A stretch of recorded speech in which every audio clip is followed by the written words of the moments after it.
Hello friends, basic education channel में आपका स्वागत है। मैं हूं न्यू। तो चलिए आज का एमसीक्यू सॉल्व करते हैं। पहला प्रश्न है, कृषि में निम्न उत्पादकता का कारण है। पहला ऑप्शन है आवश्यकता से अधिक लोगों का कृषि कार्यों में लगा रहना। दूसरा, जोत का छोटा आकार। तीसरा, उत्पादन की पिछड़ी तकनीक। चौथा ऑप्शन है उपरोक्त सभी। तो इसका राइट आंसर होगा चौथा ऑप्शन, उपरोक्त सभी। अगला प्रश्न है, सघन कृषि जिला योजना कब प्रारंभ की गई थी। पहला ऑप्शन है 1960-61 में।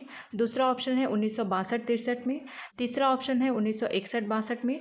चौथा ऑप्शन है 1963-64 में। तो इसका जो राइट आंसर होगा वो है ऑप्शन नंबर पहला, 1960-61 में जो है सघन कृषि जिला योजना प्रारंभ किया गया था।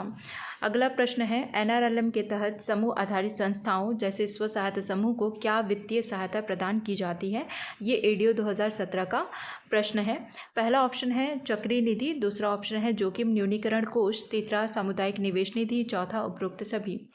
तो इसका राइट आंसर होगा ऑप्शन नंबर चौथा, उपरोक्त सभी। अगला प्रश्न है, निम्नलिखित में से कौन सा ग्रामीण उद्योग के अंतर्गत नहीं आता। ये भी एडीओ 2017 का प्रश्न है। पहला मधुमक्खी पालन। दूसरा कृषि।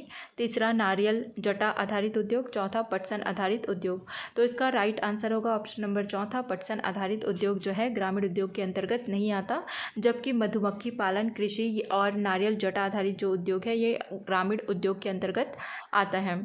अगला प्रश्न है, एनआरएलएम के अंतर्गत स्व सहायता समूहों को सामुदायिक निवेश निधि प्रदान करने से उन्हें निम्न में से क्या तैयार कर लेना चाहिए। एडीओ 2017 का प्रश्न है। पहला ऑप्शन है कृषक उत्पादनकर्ता संगठन। दूसरा ऑप्शन है माइक्रो प्लान या माइक्रो क्रेडिट प्लान।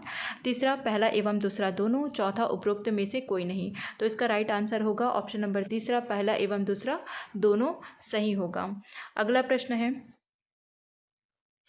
भारत में ग्रामीण बाजार सुदृढ़ करने की चुनौतियों के संबंध में निम्न में से कौन सा सही है।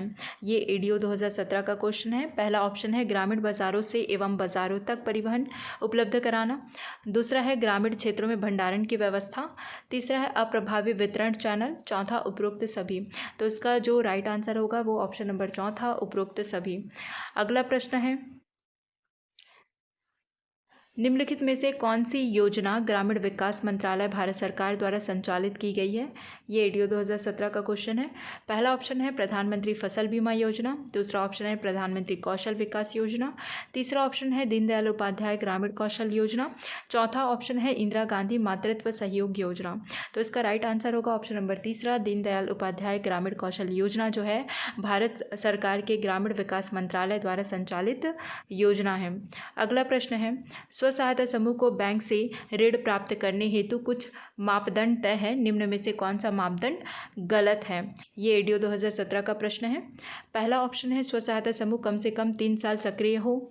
दूसरा ऑप्शन है स्व सहायता समूह के पास बचत क्रेडिट का दस्तावेजी प्रमाण होना चाहिए। तीसरा ऑप्शन है स्व सहायता समूह के पास सदस्यों द्वारा अध्यक्ष एवं कोषाध्यक्ष का चयन लोकतांत्रिक तरीके से होना चाहिए। चौथा ऑप्शन है स्व सहायता समूह के सदस्यों को की जो पृष्ठभूमि है एवं ये हित होगा, ठीक है, हेतु लिखा है, हित एक समान होनी चाहिए।